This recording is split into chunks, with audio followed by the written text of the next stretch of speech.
Capítulo 10. El impacto de las creencias en el trading. Si el entorno puede expresarse en una infinita combinación de formas, entonces realmente no hay límite en el número y los tipos de creencias que podemos adquirir acerca de la naturaleza de nuestra existencia. Esta es una manera adicional de decir que hay mucho que aprender. Sin embargo, para hacer una observación general acerca de la naturaleza del ser humano, yo diría que ciertamente no vivimos nuestras vidas de una manera coherente con esa afirmación.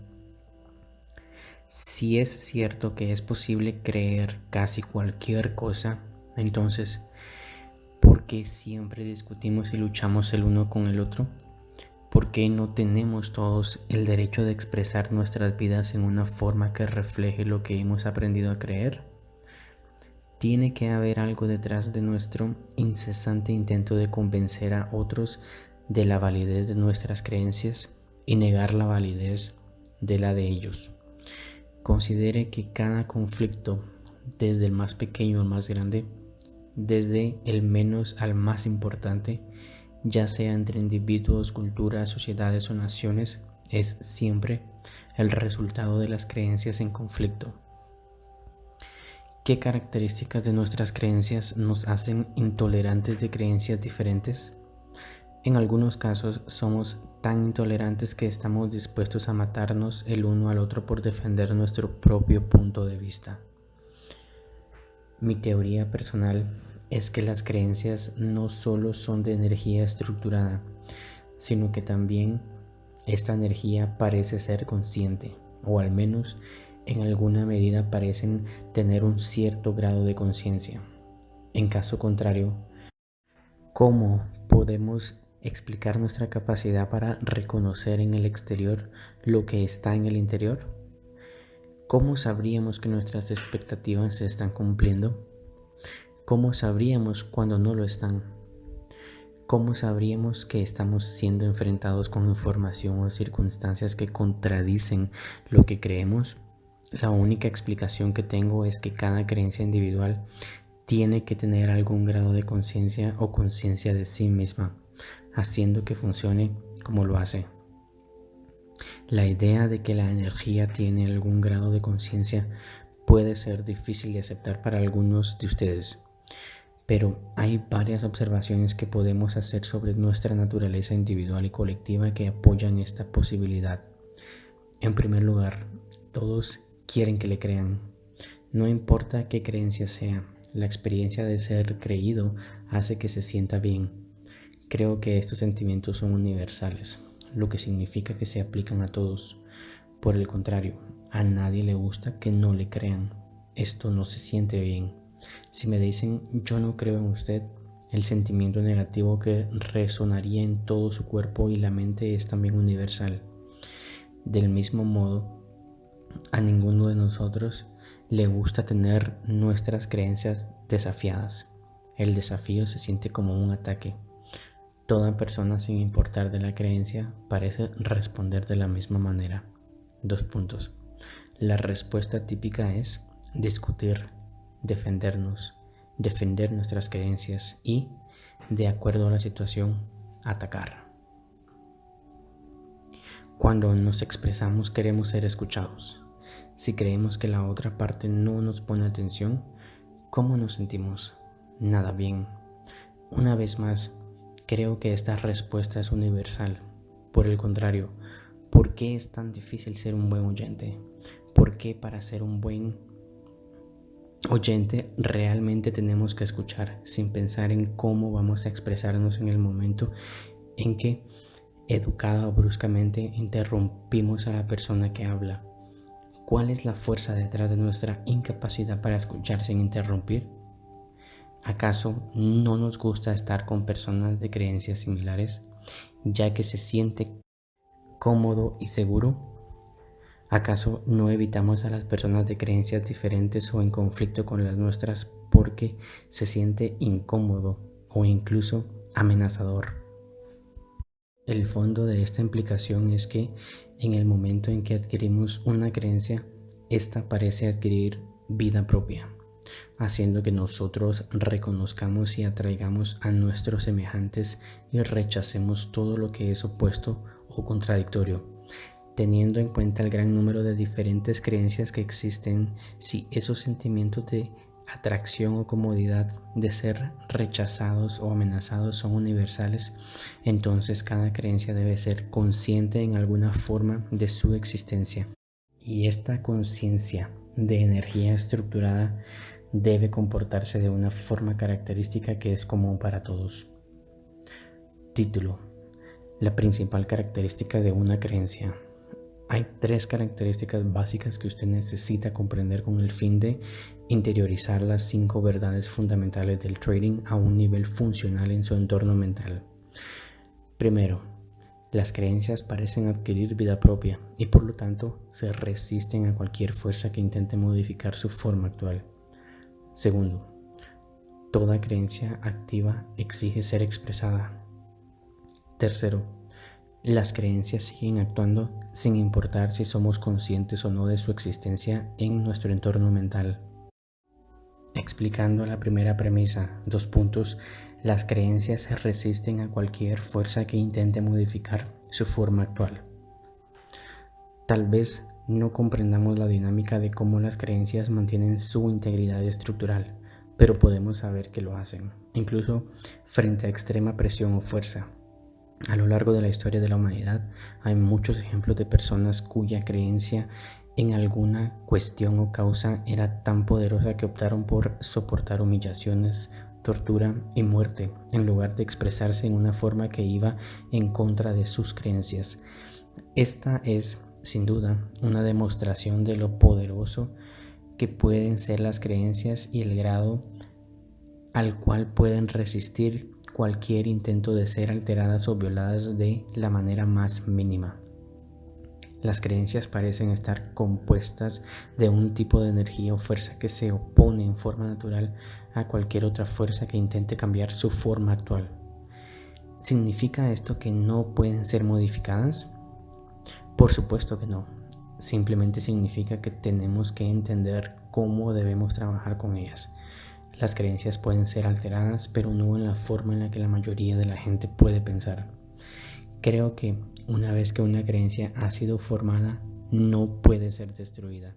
En otras palabras, no hay nada que podamos hacer para que una o más de nuestras creencias dejen de existir o se evaporen como si nunca hubieran existido.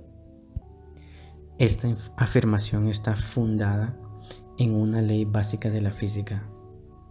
De acuerdo con Albert Einstein y otros de la comunidad científica, la energía no puede ser creada ni destruida, solo puede ser transformada. Si las creencias son energías estructuradas conscientes, a su vez conscientes de su existencia, entonces este mismo principio de la física se puede aplicar a las creencias, lo que significa, si tratamos de erradicarlas, no va a funcionar.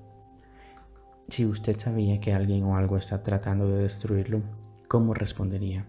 Usted se defendería, contraatacaría y posiblemente se haría aún más fuerte de lo que era antes de que supiera la amenaza. Cada creencia es un componente individual de nuestra identidad.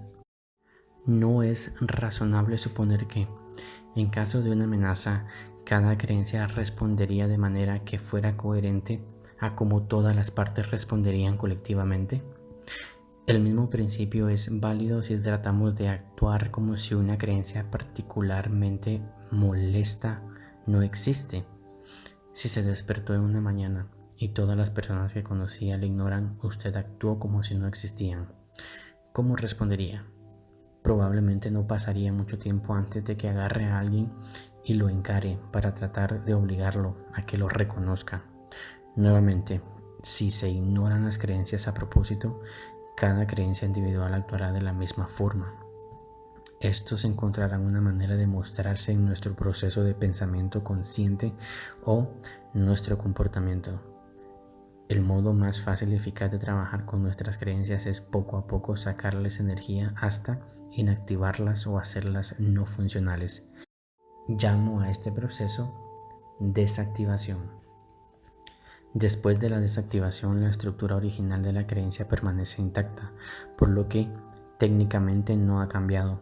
La diferencia es que la creencia ya no tiene energía. Sin energía, no tiene el potencial de actuar como una fuerza en nuestra percepción de la información o sobre nuestro comportamiento. Aquí pongo un ejemplo personal. 2 puntos. Cuando era niño, me enseñaron a creer en Santa Claus y el ratón Pérez. En mi sistema mental, ambos son ejemplos perfectos de lo que ahora son creencias inactivas, no funcionales. Sin embargo, a pesar de que están inactivas, todavía existen dentro de mi sistema mental, solo que ahora existen como conceptos sin energía. Se recuerda el último capítulo que define que las creencias son como la combinación de experiencias sensoriales y palabras que forman un concepto energizado. La energía puede ser desterrada del concepto, pero el concepto en sí se mantiene intacto en su forma original. Sin embargo, sin energía no tiene potencial para actuar en la percepción de la información o en el comportamiento. Por lo tanto, si estoy sentado aquí typeando en mi computadora, si alguien se acercó y me dijo que Santa Claus estaba en la puerta, ¿cómo creen que definiría e interpretaría esta información? La trataría como irrelevante o una broma, por supuesto. Sin embargo, si tuviera 5 años y mi madre me dice que Santa Claus estaba en la puerta, sus palabras al instante habrían liberado en mí un derroche de energía positiva que me hubiese obligado a saltar y correr a la puerta tan rápido como pudiera. Nada habría sido capaz de detenerme. Habría superado cualquier obstáculo en mi camino. En algún momento, mis padres me dijeron que Santa Claus no existe. Por supuesto, mi primera reacción fue la incredulidad. Yo no creía en ellos, ni tampoco quería creer en ellos. Finalmente, me convencieron. Sin embargo, el proceso de convencerme no destruyó mi creencia en Santa Claus ni hicieron que éste ya no exista. Simplemente desterró toda la energía de la creencia y la transformó en un concepto no funcional, concepto inactivo acerca de cómo funciona el mundo. No estoy seguro a dónde fue toda esa energía, pero sé que alguna parte de la misma fue transferida a la creencia de que Santa Claus no existe. Ahora, tengo 2 situaciones contradictorias acerca de la naturaleza del mundo que existen en mi sistema mental. Una, existe Santa. 2, Santa no existe. La diferencia entre ellos está en la cantidad de la energía que contienen. La primera no tiene prácticamente ninguna energía y la segunda tiene mucha energía. Por lo tanto, desde una perspectiva funcional no existe contradicción o conflicto. Planteo que sí es posible transformar una creencia inactiva. Entonces, es posible desactivar cualquier creencia, a pesar del hecho de que todas las creencias parecen resistirse a cualquier fuerza que alteraría su forma actual. El secreto para cambiar de manera efectiva nuestras creencias está en entenderlo y, en consecuencia, creer que realmente no cambiamos nuestras creencias, sino que simplemente transferimos la energía de un concepto a otro, que es más útil para ayudarnos a cumplir nuestros deseos, a lograr nuestros objetivos. Explicando la segunda premisa, 2 puntos. Toda creencia activa exige ser expresada. Las creencias se dividen en 2 categorías básicas, activas e inactivas. La distinción entre las dos es simple. Las activas o animadas tienen suficiente energía para actuar como una fuerza en nuestra percepción de la información y en nuestro comportamiento. Una creencia inactiva es todo lo contrario. Es una creencia que, por cualquier razón, ya no tiene energía o tiene tan poca que ya no es capaz de actuar como una fuerza en la forma en que percibimos la información o cómo nos expresamos nosotros mismos. Cuando digo que todas las creencias activas demandan ser expresadas, no quiero dar a entender que cada creencia en nuestro entorno mental está exigiendo expresarse de manera simultánea. Por ejemplo, Si le pido que piense sobre lo que está mal en el mundo de hoy, la palabra mal traería a su mente ideas acerca de la naturaleza del mundo, que reflejan lo que usted cree que está problemático o preocupante. A menos que, por supuesto, no hay nada sobre la situación del mundo que se encuentre preocupante. La cuestión es, si hay algo que usted cree está equivocado con respecto al mundo, pero no necesariamente estaba pensando en esas ideas antes de que le hice la pregunta, pero en el momento de la pregunta sus creencias acerca de esos asuntos instantáneamente se hicieron conscientes en su proceso de pensamiento. En efecto, estas exigieron ser oídas. Yo digo que las creencias exigen ser expresadas porque una vez que algo se conecta dentro de nuestras creencias, parece como si no pudiéramos detener el flujo de energía que éstas liberan. Esto es especialmente cierto en cuestiones o creencias emocionalmente sensibles. Nos sentimos particularmente apasionados.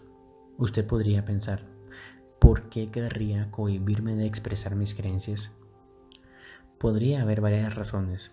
Considere la posibilidad de un escenario en el cual usted es la persona que está diciendo algo que está en completo desacuerdo o incluso es absolutamente absurdo. ¿Expresará usted su verdad o se cohibirá? Esto dependerá de las creencias que tiene acerca de lo que es correcto en tal situación. Si sus creencias dicen que hablar sería inadecuado y esas creencias tienen más energía que las energías que se contradicen, entonces usted probablemente se cohibirá y no discutirá abiertamente. Usted podría mirar a esta persona, el jefe, y mover la cabeza en señal de estar de acuerdo, pero ¿está su mente de acuerdo? O mejor dicho, ¿está su mente en silencio? Por supuesto que no.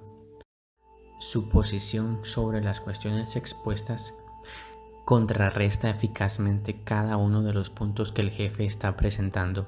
En otras palabras, sus creencias siguen exigiendo ser expresadas, pero no están siendo expresadas externamente, en el entorno físico, porque otras creencias están actuando como una fuerza neutralizadora.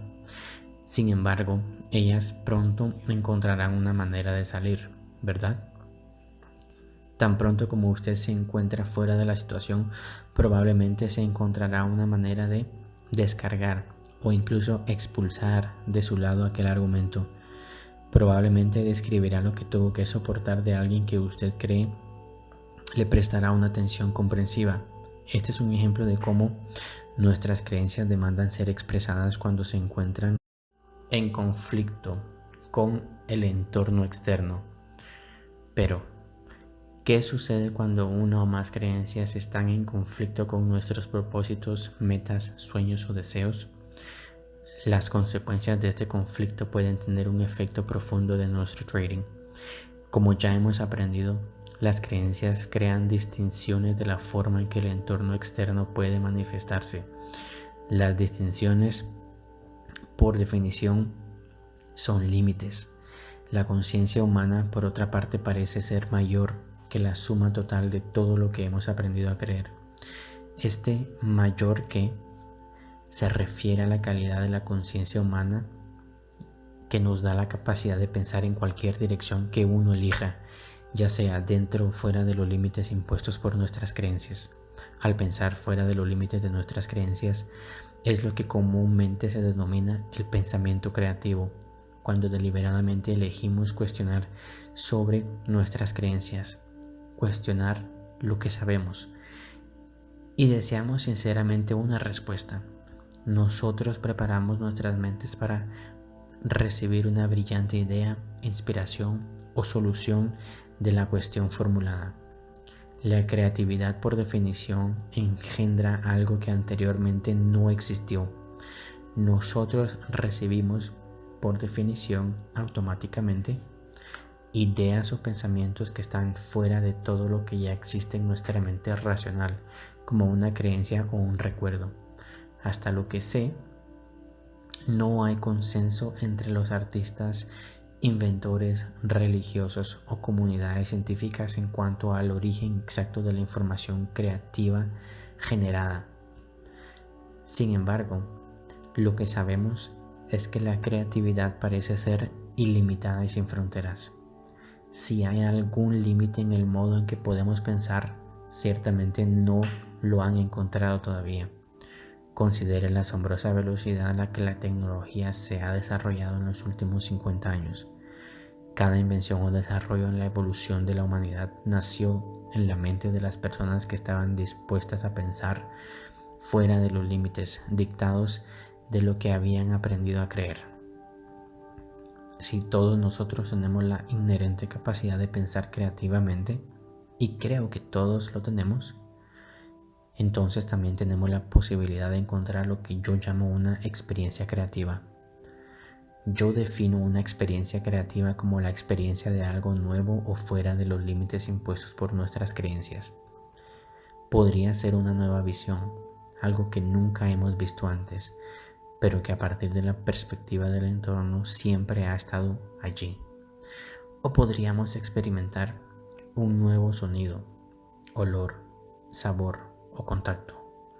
Las experiencias creativas tales como pensamientos creativos, inspiraciones corazonadas o ideas brillantes pueden producirse en forma sorpresiva o pueden ser el resultado de un rumbo consciente.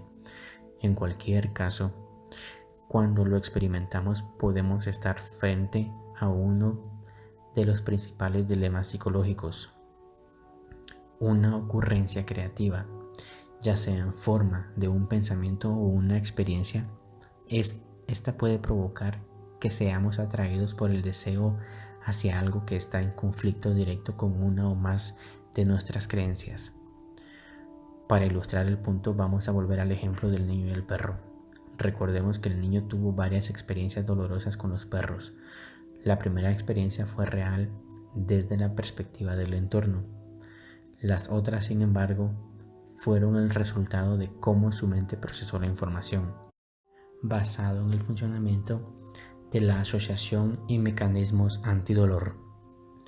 El resultado final es que experimenta miedo cada vez que encuentra un perro. Supongamos que era muy niño cuando tuvo su primera experiencia con carga negativa. A medida que crece, comienza a asociar palabras específicas y conceptos con sus recuerdos. Eso le formará una creencia acerca de la naturaleza de los perros. Sería razonable asumir que él ha adoptado la creencia de que todos los perros son peligrosos.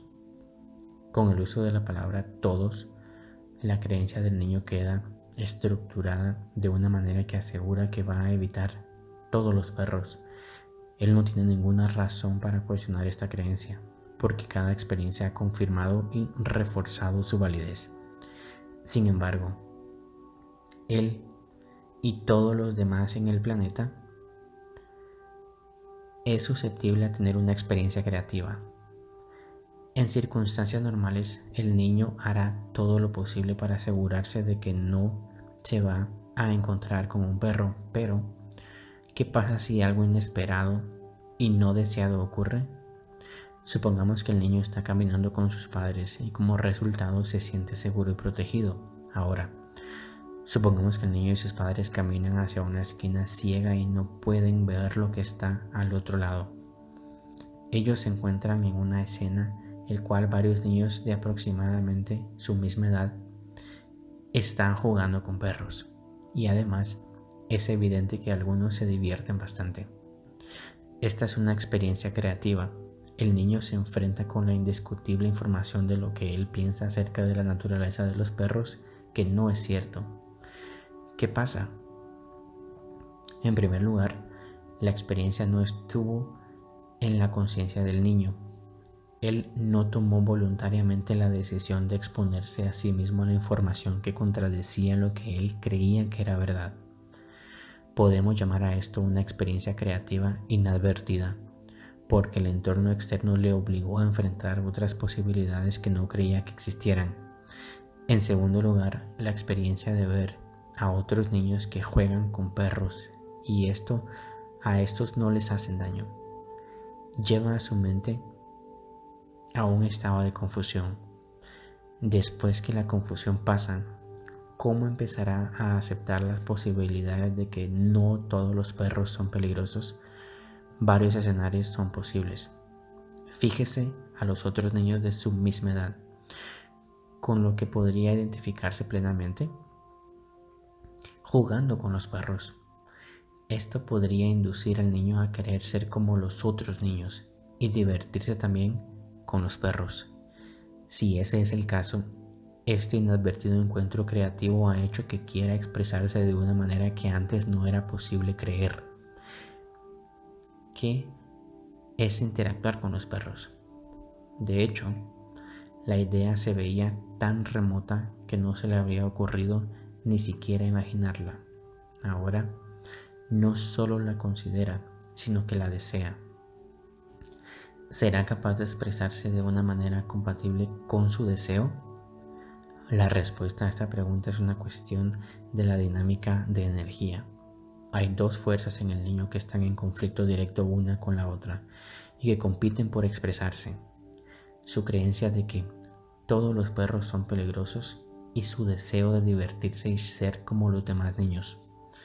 Lo que vaya a hacer la próxima vez que encuentre un perro será determinado por lo que tenga más energía, su creencia o su deseo.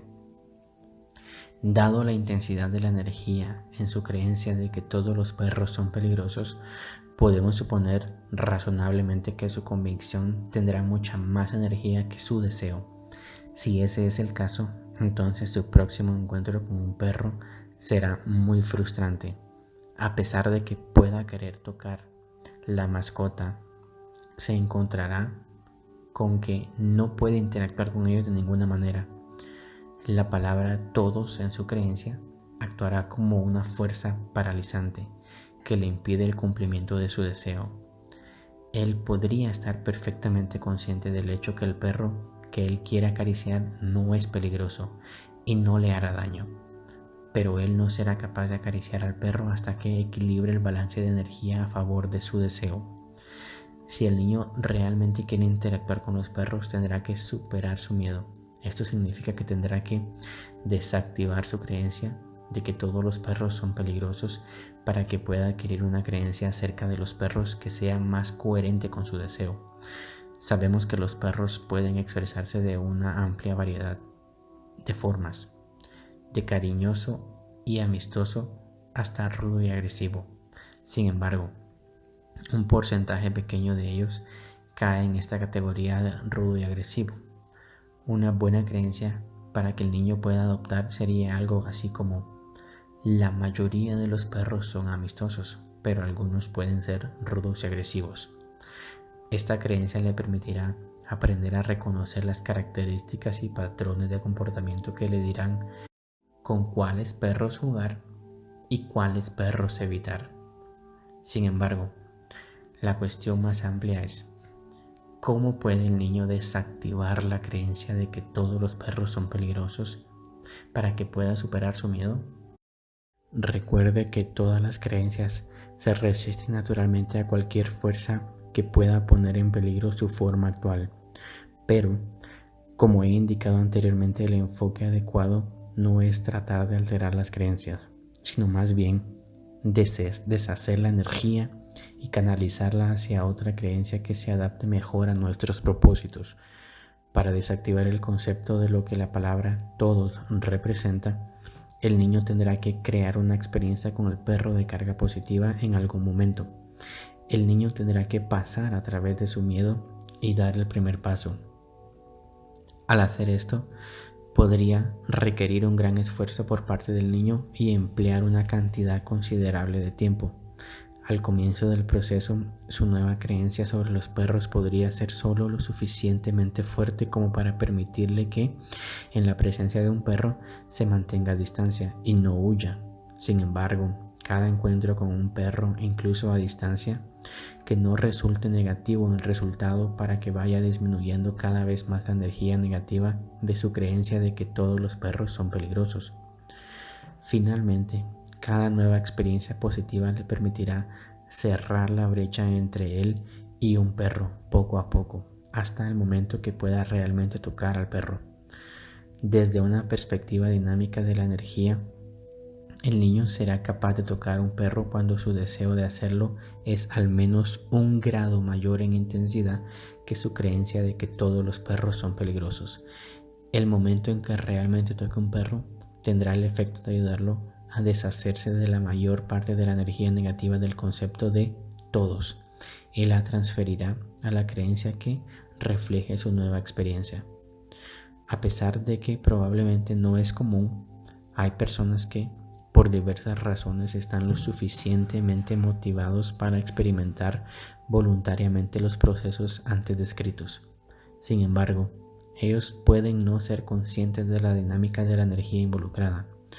Las personas que a través de su infancia conviven con miedo de esta magnitud suelen superarlo con un poco al azar durante un periodo de años, sin saber con certeza la forma en que lo hicieron, a menos que consigan ayuda profesional competente. Más tarde, como adultos, si se les pide o si por casualidad se encuentran en una situación que les recuerda su pasado, por ejemplo, observar a un niño que está aterrorizado por los perros, ellos suelen caracterizar el proceso que atravesaron como: recuerdo que yo tenía miedo a los perros, pero lo superé. El resultado final del primer escenario fue que el muchacho trabajó a través de su miedo para desactivar la limitación de sus creencias acerca de la naturaleza de los perros. Esto le permitió expresarse en una forma que él considerara satisfactoria y que de otro modo habría sido imposible. El segundo escenario que podría resultar de la inadvertida experiencia creativa con los perros es que no le atraiga la posibilidad de jugar con un perro. En otras palabras, él se preocuparía menos por ser como los otros niños e interactuar con perros. En este caso, su creencia de que todos los perros son peligrosos y su nueva hipótesis de que todos los perros no son peligrosos, estos existirán en su entorno mental como conceptos contradictorios. Este es un ejemplo de lo que yo llamo una contradicción activa, cuando dos creencias activas están en conflicto directo una con la otra, ambos exigen expresarse. En este ejemplo, la primera creencia existe en un nivel fundamental en el entorno mental del niño, con mucha energía de carga negativa. La segunda creencia está en un nivel más superficial y tiene muy poca carga positiva. La dinámica de esta situación es interesante y sumamente importante. Hemos dicho que nuestras creencias controlan nuestra percepción de la información. En circunstancias normales, el niño habría sido perceptivamente ciego a la posibilidad de interactuar con los perros, pero la experiencia de ver a otros niños jugando con ellos, esto creó un concepto de carga positiva en su entorno mental de que no todos los perros son peligrosos y algunos pueden ser amistosos. Sin embargo, él no ha hecho nada para desactivar el todos en su creencia de que todos los perros son peligrosos, y hasta donde conozco, las creencias no tienen capacidad para desactivarse por sí mismas. Como resultado, las creencias existen en nuestro entorno mental desde el momento en que éstas nacen hasta el momento en que nos morimos, a menos que conscientemente tomemos medidas para desactivarlas. Sin embargo, en este escenario el niño no lo desea y en consecuencia no tiene ninguna motivación para pasar a través de su miedo. Por lo tanto, el niño que se queda en una contradicción activa donde sus creencias mínimamente cargadas positivamente de que no todos los perros son peligrosos. Esto le da la capacidad de percibir la posibilidad de jugar con un perro, pero su creencia poderosamente cargada negativamente de que todos los perros son peligrosos aún le provoca la experiencia de un cierto nivel de miedo cada vez que encuentra un perro. Quizás no lo suficiente para causarle terror, porque en algo este miedo se verá compensado por las otras creencias, pero será sin duda un miedo suficiente para causarle un gran malestar. La habilidad de ver y en consecuencia saber que una situación no es peligrosa, pero al mismo tiempo nos encontramos inmovilizados por el miedo, esto puede ser bastante desconcertante si no entendemos que el resultado de pensar creativamente o de tener una experiencia creativa inadvertida no necesariamente tiene la energía suficiente para convertirse en una fuerza dominante en nuestro entorno mental. En otras palabras, nuestro nuevo conocimiento o descubrimiento podría muy bien tener la suficiente energía para actuar como una fuerza creíble sobre nuestra percepción de la información, que por ello nos lleva a percibir las posibilidades que de otro modo serían invisibles, pero tal vez no tienen la suficiente energía para actuar como una fuerza que modifique adecuadamente nuestro comportamiento. Al hacer esta afirmación, me apoyo en la hipótesis de que se necesita más energía para expresarnos que la cantidad de energía necesaria para observar algo. Por otra parte, los nuevos conocimientos y descubrimientos al instante y sin esfuerzo se convierten en fuerzas dominantes si no hay nada dentro de nosotros que entre en conflicto con ellos. Pero si hay creencias en conflicto y no estamos dispuestos a desactivar la fuerza conflictiva, es decir, hacer algo de esfuerzo, especialmente si están cargadas negativamente, entonces tomar acción en lo que hemos descubierto será una lucha tal vez imposible. Lo que acabo de describir es el dilema psicológico que prácticamente todos los traders tienen que resolver. Digamos que usted tiene una firme comprensión de la naturaleza de las probabilidades y como resultado usted sabe que la próxima operación es simplemente otra de una serie de operaciones que tienen un resultado probable. Sin embargo, usted todavía tiene miedo de abrir la próxima operación o todavía es susceptible de cometer errores, de los errores del trading basados en el miedo o que se han discutido en los capítulos anteriores. Recuerde que la causa subyacente de temor es el potencial de definir e interpretar la información del mercado como una amenaza. ¿Cuál es el origen de nuestro potencial miedo para interpretar la información del mercado como una amenaza? Nuestras expectativas. Cuando el mercado genera información que no se ajusta a lo que esperamos, las fluctuaciones de los ticks altos y bajos parecen tomar la calidad de una amenaza. Se convierten en carga negativa. En consecuencia, experimentamos miedo, estrés y la ansiedad. ¿Y cuál es el origen subyacente de nuestras expectativas? Nuestras creencias. A la luz de lo que ahora entiende acerca de la naturaleza de las creencias, si sigue experimentando un estado mental negativo a la hora de operar, usted puede asumir que hay un conflicto entre lo que sabe acerca de los probables resultados y cualquier número de otras creencias en su estructura mental que están exigiendo expresarse. Tenga en cuenta que todas las creencias demandan expresión, incluso si no lo creemos. Para pensar en términos de probabilidades, usted tiene que creer que todo momento en el mercado es único, o más concretamente, que cada oportunidad tiene un resultado único. Cuando usted cree en un nivel funcional que cada oportunidad tiene un resultado único, lo que significa que esto es una creencia dominante sin ninguna otra creencia que entre en conflicto por algo diferente, usted experimentará un estado mental libre de temor, estrés y ansiedad a lo largo de operar. Esto realmente no puede funcionar de otra manera. Un resultado único no es algo que ya hemos experimentado, por lo tanto no es algo que ya sabemos. Si fuera conocido no podría ser definido como único, cuando usted cree que no sabe lo que va a ocurrir después. ¿Qué es exactamente lo que espera del mercado? Si dice no sé, tiene usted toda la razón.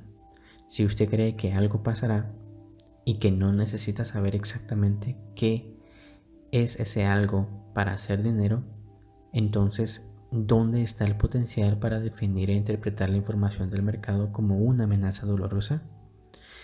Si dijo nada, Tiene usted toda la razón de nuevo. Este es un ejemplo más de cómo las creencias exigen expresarse. Veamos una situación en donde el niño, en su primer encuentro con un perro, tiene una experiencia muy positiva. Como resultado, él no tiene absolutamente ningún problema de interactuar con los perros, cualquier perro, porque ha encontrado uno que no es hostil.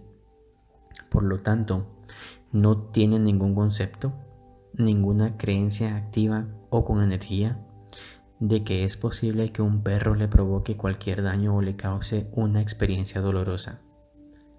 A medida que aprende a asociar las palabras con recuerdos, probablemente adquiera la creencia a lo largo de los años de que todos los perros son amistosos y divertidos.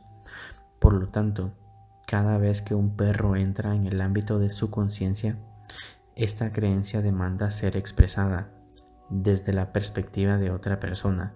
Parece como si este niño tiene una actitud de temerario. Si intento convencer al niño que será mordido algún día, si él no actúa con cautela, su creencia hará que no la tenga en cuenta o hará caso omiso de su consejo. Su respuesta sería algo así como: de ninguna manera, o no puede sucederme a mí. Digamos que en algún momento de la vida del niño se acerca un perro desconocido que quiere estar solo. El perro le gruñe, él no atiende la advertencia y el perro lo ataca. Desde la perspectiva del sistema de creencias del niño, que solo tenía una experiencia creativa, ¿qué efecto tendrá esta experiencia en su creencia de que todos los perros son amistosos? Ahora, ¿tendrá miedo de todos los perros como el niño del primer ejemplo? Lamentablemente, las respuestas a estas preguntas no son ni cortas ni secas, porque puede haber otras creencias que también exigen expresarse, que no tienen nada que ver específicamente con los perros en una situación como esta. Por ejemplo, ¿qué pasa si este niño tiene una creencia bastante desarrollada de la traición? Él cree que ha sido traicionado por algunas personas muy importantes en algunas situaciones muy importantes que le han hecho experimentar un intenso dolor emocional. Si él asocia el ataque de este perro como una traición de los perros en general, en esencia, una traición de su creencia en los perros, entonces fácilmente podría tener miedo de todos los perros. Toda la energía positiva contenida en su creencia original al instante podría ser transformada en energía de carga negativa. El niño podría justificar este cambio con una racionalización como: si un perro puede traicionarme, entonces cualquier perro puede hacerlo. Sin embargo, yo creo que esto es algo extremista y muy improbable que ocurra. Lo más probable es que la palabra todos en su creencia original será instantáneamente desactivada y que la energía obtenida será transferida a una nueva creencia que refleje mejor la verdadera naturaleza de los perros. Esta nueva creencia provocó un cambio de energía que le obligó a aprender algo acerca de la naturaleza de los perros, que de otro modo se negó a considerar como una posibilidad. Su creencia en la amistad de los perros sigue intacta. Él todavía juega con los perros, pero ahora ejercerá una cierta discreción buscando conscientemente los signos de amistad y hostilidad. Creo que una verdad fundamental acerca de la naturaleza de nuestra existencia y cada momento en el mercado, así como cada día en la vida, tienen elementos de los que sabemos, es decir, semejanzas, y elementos que no sabemos o no podemos saber porque no lo hemos experimentado todavía. Hasta que no entrenemos activamente nuestras mentes para esperar un único resultado, nosotros seguiremos experimentando solo lo que sabemos. Todo lo demás, cualquier otra información o posibilidad que no son coherentes con lo que sabemos y esperamos, será desconectado, distorsionado, negado rotundamente o atacado. Cuando realmente crea que no es necesario saber, entonces estará pensando en términos de probabilidades. la perspectiva del mercado y no tendrá ninguna razón para bloquearla. Desconectar, distorsionar, negar o atacar cualquier cosa que el mercado está ofreciendo acerca de su potencial para avanzar en cualquier dirección particular. Si usted no experimenta la calidad de la libertad mental implícita en esta afirmación y eso desea hacerlo, entonces usted debe tener un papel activo en el entrenamiento de su mente para creer en que cada momento es único y debe desactivar cualquier otra creencia que entre en conflicto por algo diferente. Este proceso no es nada diferente del que estudiamos en el niño del primer escenario que tuvo que pasar a través de su miedo. E igual que en aquel ejemplo, esto tampoco va a suceder por sí solo. Él quería interactuar con los perros sin temor, pero para hacerlo tuvo que crear una creencia y desactivar las que estaban en conflicto. Este es el secreto para lograr éxito consistente como trader. Explicación de la premisa número 3. 2 puntos. Las creencias siguen actuando sin importar si somos conscientes o no de su existencia en nuestro entorno mental. En otras palabras, no tenemos que recordar activamente o tener acceso consciente a cualquier creencia particular para que dicha creencia actúe como una fuerza sobre nuestra percepción de la información o sobre nuestro comportamiento. Sé que es difícil de creer algo que ni siquiera podemos recordar que todavía pueda tener impacto en nuestras vidas, pero cuando lo piensa, mucho de lo que aprendemos a lo largo de nuestra vida es almacenado a un nivel subconsciente. Si le pidiera que recuerde cada habilidad específica que tuvo que aprender a fin de poder conducir un auto con confianza, lo más probable es que no recuerde todas las cosas que usted necesitó para concentrarse y mantener el enfoque mientras se encontraba en el proceso de aprendizaje. La primera vez que tuve la oportunidad de enseñar a un adolescente la forma de conducir, estaba absolutamente sorprendido de las bastantes cosas que había que aprender y cuánto del proceso lo di por hecho, que no lo pensé a un nivel consciente. Posiblemente el mejor ejemplo que ilustra esta característica es la gente que conduce bajo la influencia del alcohol. En cualquier día o noche hay probablemente miles de personas que habían bebido tanto que no tienen ni idea, y mucho menos la conciencia de cómo condujeron su auto del punto A al punto B. Es difícil imaginar cómo esto es posible, a menos que usted considere que las habilidades para conducir y la creencia de uno en la capacidad para conducir operan automáticamente a un nivel mucho más profundo que la conciencia despierta. Ciertamente, un porcentaje de estos conductores ebrios se accidentan, pero cuando usted compara el índice de accidentes con el número estimado de personas que conducen bajo la influencia del alcohol, es notable que no hay tantos accidentes. De hecho, un conductor ebrio es probablemente más susceptible de causar un accidente o bien cuando se duerme o cuando requiere una decisión consciente y una rápida reacción. En otras palabras, las condiciones de manejo son tales que operar con estas habilidades subconscientes no es suficiente. Título: Trading y autoevaluación. ¿Cómo esta característica se aplica a nuestro trading? Que también es algo muy profundo. El entorno del trading nos ofrece un campo ilimitado de oportunidades para acumular riqueza, pero solo porque el dinero está disponible y podemos percibir la posibilidad de conseguirlo, no significa necesariamente que nosotros, como individuos, tengamos un ilimitado sentido de autoevaluación. En otras palabras, podría haber una gran diferencia entre la cantidad de dinero que deseamos para nosotros mismos, lo mucho que percibimos que está disponible y lo mucho que realmente creemos que lo merecemos. Todos tienen un sentido de autoevaluación. La forma más sencilla para describir este sentido es hacer la lista de cada creencia activa tanto consciente como inconsciente, que tiene el potencial de actuar en contra de la acumulación o el logro de mayores niveles de éxito y prosperidad.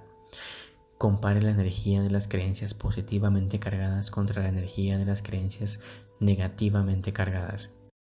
Si usted tiene más energía de carga positiva que sustenta el éxito y la prosperidad que energía de carga negativa que se opone a ellos, entonces usted tiene un sentido positivo de la autoevaluación. De lo contrario, usted tiene un sentido negativo de la autoevaluación. La dinámica de cómo estas creencias interactúan el uno con el otro, esto no es tan sencillo como lo estoy haciendo ver. De hecho, puede ser tan complejo que podría tomar años de sofisticado trabajo mental organizarlas y clasificarlas. Lo que hay que saber es que es casi imposible crecer en cualquier entorno social y no adquirir algunas creencias cargadas negativamente, que actuarían en contra del éxito o la acumulación de grandes sumas de dinero. La mayoría de estas creencias de autosabotaje han sido largamente olvidadas y operan a un nivel subconsciente, pero el hecho de que pueda haberse olvidado de ellas no significa que hayan sido desactivadas. ¿Cómo podemos adquirir las creencias de autosabotaje? Lamentablemente es muy fácil. Probablemente la forma más común es cuando un niño participa en alguna actividad que un padre o maestro no quiere que él haga y el niño por error se hiere a sí mismo. Muchos padres, para reafirmar su posición sobre los hijos, responden a una situación como esta, diciendo: esto no habría sucedido si tú no lo merecieras. Cualquier tipo de dolor que esté experimentando. O me desobedeciste y mira lo que pasó. Dios te castigó. El problema con hacer o escuchar declaraciones de este tipo es que hay un potencial en el niño para asociar cada futura lesión con estas mismas declaraciones y posteriormente formarse una creencia de que debe ser una persona indigna, que no merece tener éxito, felicidad o amor. Algo de lo que nos sentimos culpable puede tener un efecto negativo en nuestro sentido de autoestima. Por lo general, la culpa se asocia con ser una mala persona y la mayoría de la gente cree que las malas personas deben ser castigadas y desde luego no recompensadas. Algunas religiones enseñan a los niños que hacer un montón de dinero no es piadoso o espiritual. Algunas personas creen que hacer dinero en cierta forma está mal, aunque puede ser perfectamente legal y moral desde la perspectiva de la sociedad. Nuevamente, puede que no tenga un recuerdo de aprendizaje de algo que actúe en contra del éxito que usted percibe como posible, pero eso no significa que lo que aprendió ya no tenga efecto. La forma en que estas creencias subconscientes de autosabotaje se manifiestan en nuestro trading es generalmente en forma de errores en el enfoque o en la concentración, teniendo como resultado cualquier número de errores de trading, como abrir una operación de compra en vez de venta o viceversa, o dejarse distraer por pensamientos que le hacen alejarse de la pantalla, pero cuando regresa se da cuenta que perdió una gran oportunidad de trading durante el día. He trabajado con muchos traders que alcanzaron distintos niveles de éxito constante, pero ellos no podían romper ciertas fronteras para mejorar sus ganancias. Ellos descubrieron una barrera invisible, pero muy real, que es semejante a la barrera invisible proverbial que muchas mujeres ejecutivas experimentan en el mundo corporativo. Cada vez que estos traders tocaban la barrera, experimentaban una importante serie de pérdidas, sin importar las condiciones del mercado. Sin embargo, cuando se les preguntó acerca de lo que sucedía, generalmente culpaban a la mala suerte de su repentina mala racha o a los caprichos del mercado. Es interesante ver que ellos habitualmente creaban una estable curva ascendente de ganancias, a veces durante un periodo de varios meses, y que siempre ocurría una serie de pérdidas en el mismo punto de sus curvas. Yo describo este fenómeno psicológico como una zona negativa. Sí, mágicamente el dinero puede fluir en las cuentas de un trader cuando está en la zona, también así de fácil puede perder. Sí, él está en una zona negativa donde las cuestiones no resueltas de autoevaluación misteriosamente actúan sobre su percepción de la información y sobre su comportamiento. Esto no implica que tenga que desactivar todas las creencias que actuarían en contra de su cada vez mayor sentido positivo de autoevaluación, porque no es necesario. Sin embargo, usted debe ser consciente de la presencia de tales creencias y tomar medidas concretas en su método de trading para compensar cuando empiecen a expresarse.